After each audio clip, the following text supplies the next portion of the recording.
She let me try it once, then asked every day.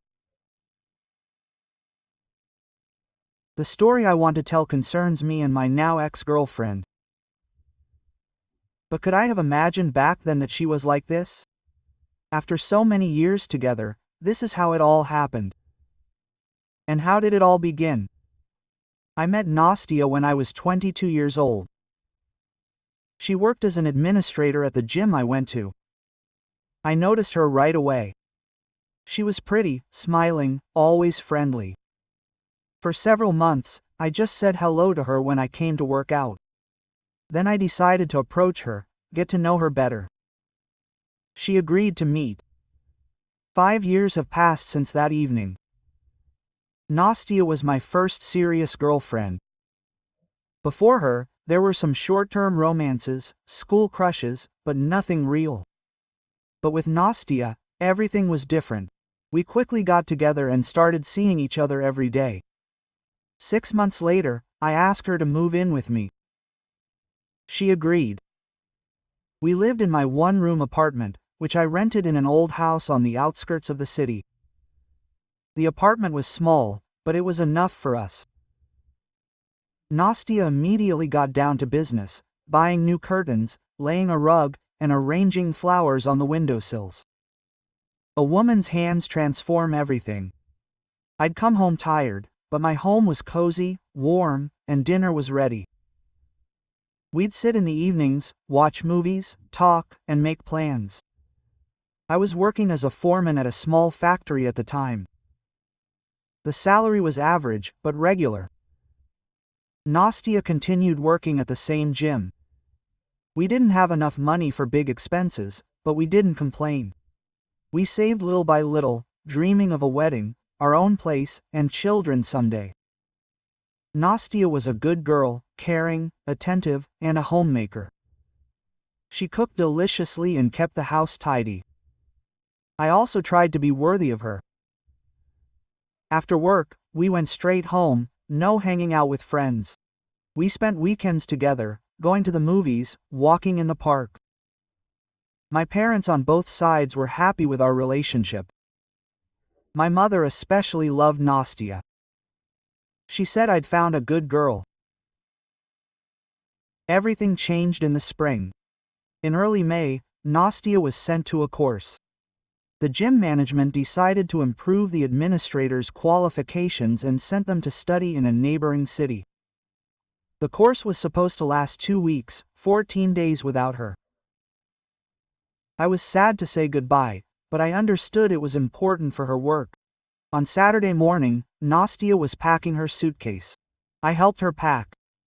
She was nervous, saying it was the first time she'd been away from me for so long. I reassured her, promising to call every day. She cooked me some food, left some soup, cutlets, and pelmeni in the fridge, and wrote everything down on a piece of paper, with instructions on what to heat up when. On Sunday, I drove her to the bus station. The bus left at 9 a.m. We arrived early, sat in the waiting room, and drank coffee from the vending machine. Nastia clung to me, saying she'd miss me. I hugged her, kissed her, and promised that the 2 weeks would fly by. When they announced boarding, she kissed me goodbye and got on the bus. I waved until the bus disappeared around the corner. The first days without her dragged on slowly. I'd come home from work to an empty, quiet, lonely place. I'd warm up the dinner she'd left and eat it in front of the TV. I'd go to bed in an empty bed. I missed her next to me, her breath, her warmth. We called every evening. Nastia told me how training was going, what new things she'd learned. She said she missed me too, that she couldn't sleep well without me. Listening to her voice made me feel better. The first week passed, then the second began. I counted the days until her return. I decided to surprise her and tidy up the apartment. Over the weekend, I did a thorough cleaning, washed the floors and windows, dusted everything, washed all the linens, and ironed them. I bought flowers, a large bouquet of her favorite tulips, and put them in a vase on the table. Nastya was supposed to return on Friday evening. The bus arrived at 8 o'clock. I thought about her all day at work. I couldn't wait for the evening.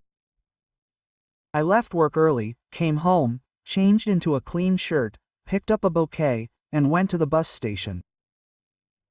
I arrived half an hour before the bus. I paced the waiting room, nervously, chain smoking.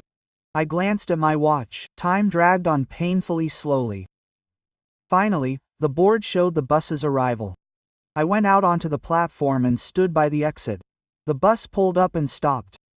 The doors opened. The first to get off were some elderly people with bags, then a guy with a backpack, then a few more people. And then Nastya appeared. She was standing on the steps of the bus, looking around. I was about to call out to her, but suddenly I noticed that she had turned back. A man got off the bus, a tall, athletic-looking man in jeans and a leather jacket. He took Nastya's suitcase and followed her down. I froze. Probably a fellow traveler, I thought. They'll say goodbye and go their separate ways, but they didn't. Nastya said something to him. He laughed. They walked together toward the platform exit, walking closely side by side. He carried her suitcase with one hand, and with the other he touched her back. Too familiar for fellow travelers. I followed them, keeping my distance. Something heavy and unpleasant began to boil inside me. They walked through the hall. The wait ended at the station square. They stopped at a coffee kiosk. The man put down his suitcase. They stood in line. Nastya took out her phone, looked at the screen, put it back, looking calm and relaxed. There was no trace of anticipation on her face. I took out my phone, called her, saw how she looked at the screen, saw my name, and hung up. She simply hung up. My heart sank. She hung up, didn't answer, didn't call back, just hung up. She put the phone in her pocket, turned to the man, and said something. He nodded. It was their turn. The man ordered 2 coffees, handed one to Nastya, and said loudly enough for me to hear, "Here, Sonny, is your cappuccino with cinnamon, just the way you like it." Sonny, quote. He called her Sonny and knew how she drank her coffee. Cappuccino with cinnamon. Only close people know these details. I walked up to them and stood right in front of Nastya. She looked up and saw me. Her face turned pale, her eyes widened. Her mouth dropped open. She froze with the coffee cup in her hand. "Hi," I said. My voice was calm, cold. "Have a good trip." Nastya was silent, looking at me like I was a ghost, then quickly pulled herself together and tried to smile. "Andrei," she said. "How are you doing here? I didn't expect you to arrive." Quote. "Well, I decided to meet you," I said. "I see it was a mistake to come. You have someone to walk you home." Quote. The man turned to me and looked at me appraising ly. Nastya grabbed his hand. "Seryoza, this is my boyfriend," she said quickly. "Andrei, this is Seryoza. We were in the same class." Quote. "Nice to meet you," Seryoza muttered. He didn't offer his hand or smile, but looked at me defiantly. "Sunshine," I said, looking at Nastya. "He calls you Sunshine. He knows how you drink coffee. Nobody finds out about that in 2 weeks. Maybe you could explain?" Quote. Nastya looked away, bit her lip, and was silent. "We have to go. Let's go." Quote. Seryoza said to Nastya. He took her by the elbow and pulled her to the side. "Stop," I barked. "Nastya, will you come with me?" "Right now." Quote. She looked at me, then at Seryoza. Confusion was on her face. She didn't know what to do. "Andre, let's not do this here," she began. "When we get home, I'll explain everything. It's not like you think." "I understand everything," I said. "I understand perfectly. She lied to me on the phone for 2 weeks. And then she was with him." Nastya started crying. Tears streamed down her cheeks. She wiped them with her hand, smearing her mascara. Seryoza put his arm around her shoulders and pulled her towards him. He looked at me with disdain. "Get away from her, man," he said. "You see, the girl is upset. No need for a scene in public." The blood rushed to my head. My hands clenched into fists. I wanted to punch him in his impudent face, but there were people around.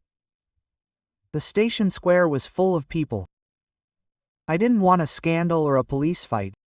"You'll get there yourself," I told Nastya. I turned around and walked away.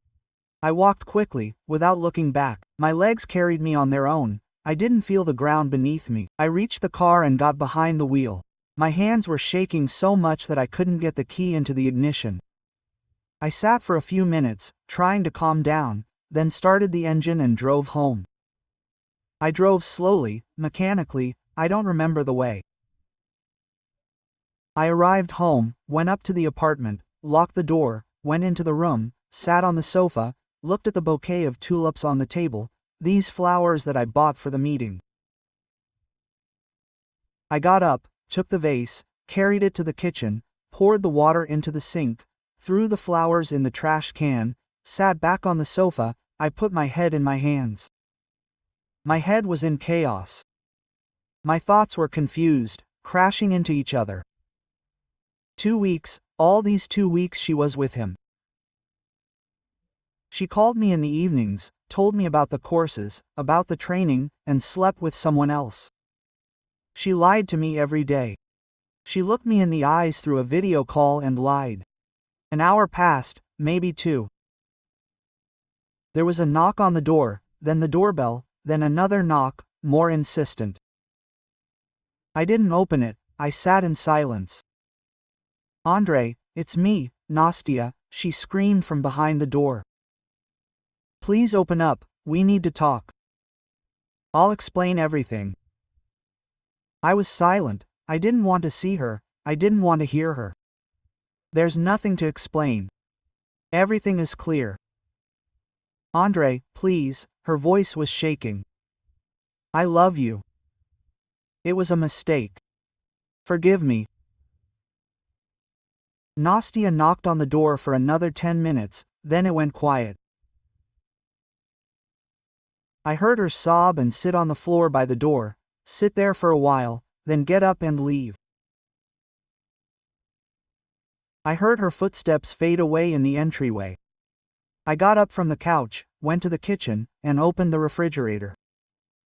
There were containers of food she had prepared before leaving.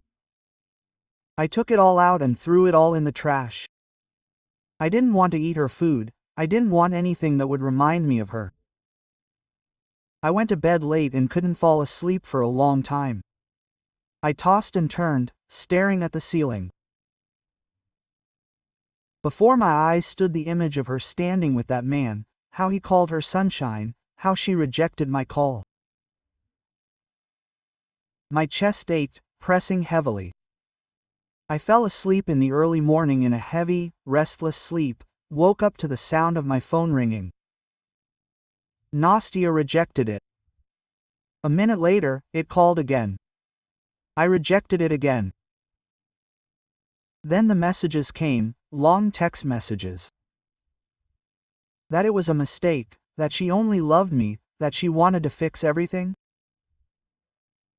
I didn't read them. I deleted them without opening them, blocked her number. I didn't go to work. I took the day off. I lay around at home all day, watching TV, not seeing what was on. Nothing I ate, but didn't feel like it. Towards evening, Nastya's mother came and rang the doorbell. I opened it. A woman of about 50 with a tired face was standing on the threshold. Quote, "Andre, hello," she said. "Can I come in?" I let her in. We walked into the room. She sat on the edge of the sofa. I remained standing. Quote, "I know what happened," she began. "Nastia told me everything.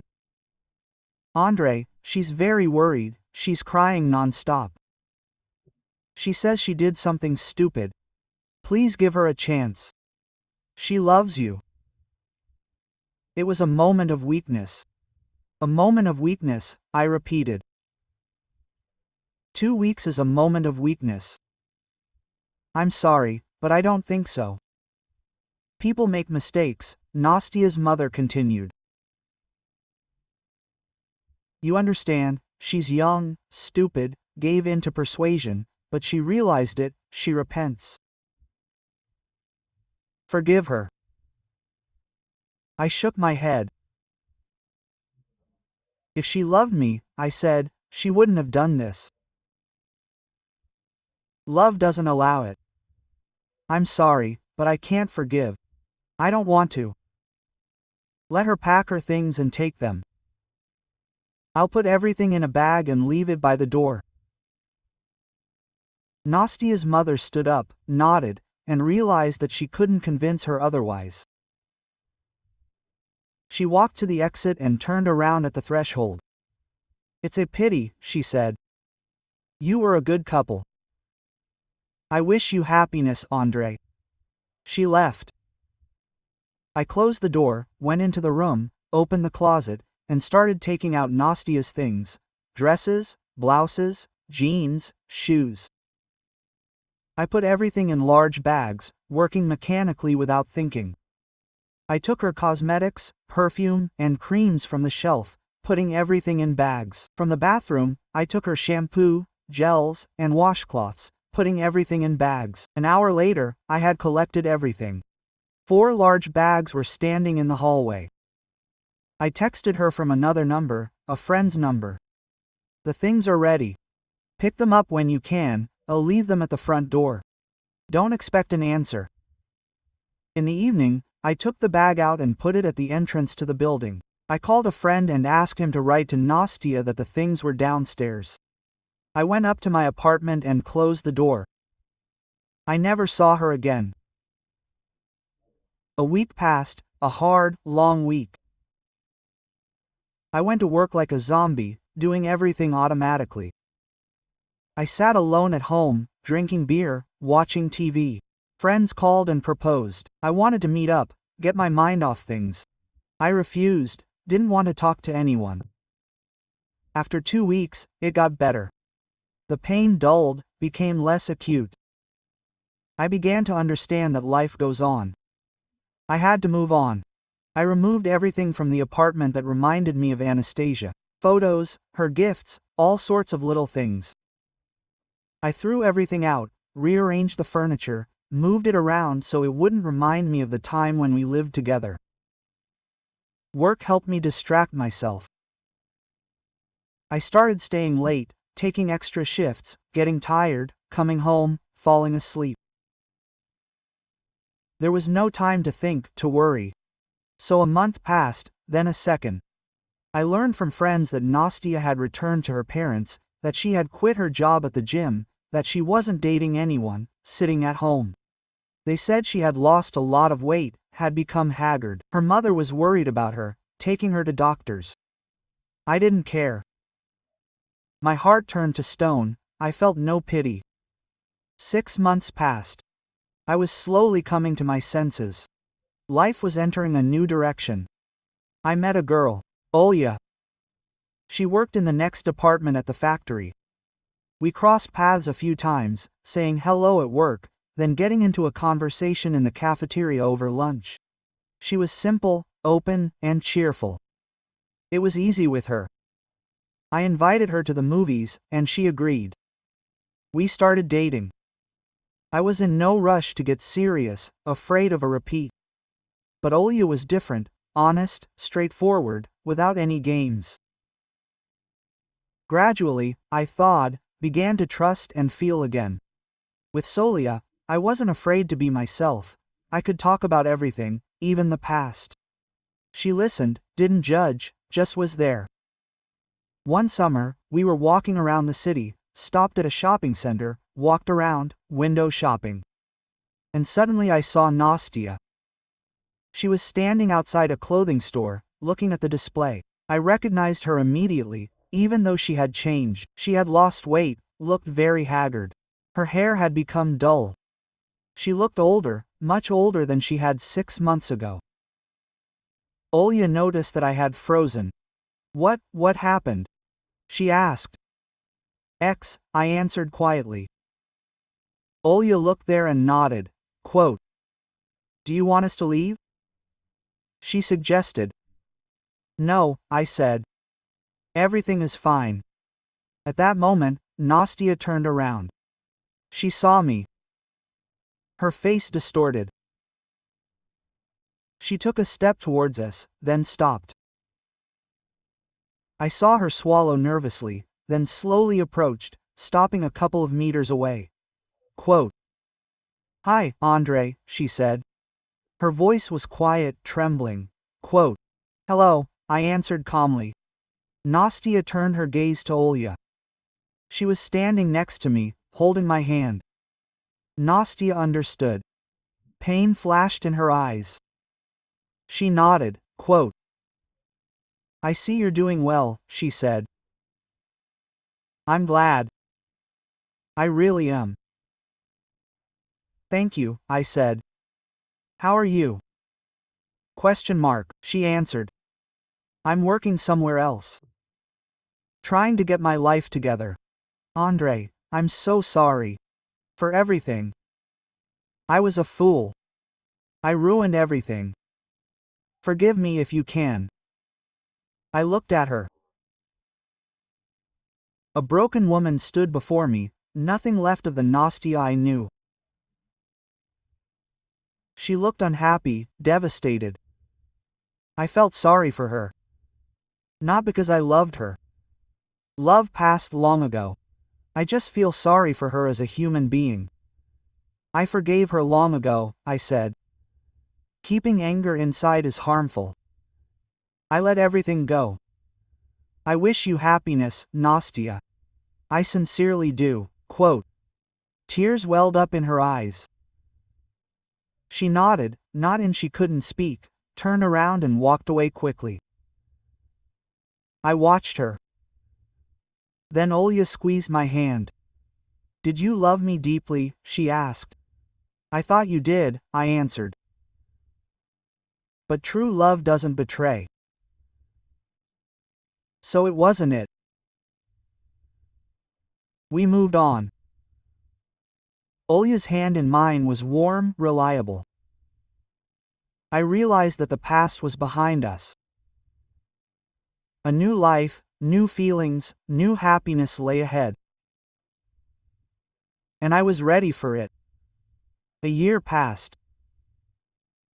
Olya and I moved in together, rented a larger 2-room apartment. Our relationship developed calmly, without storms. We learned to trust each other and be honest. I told her the whole story with Nastia. Olya listened, hugged me, and said that it was in the past. I proposed to Olya. She said, yes. We had a small wedding, only my parents and close friends.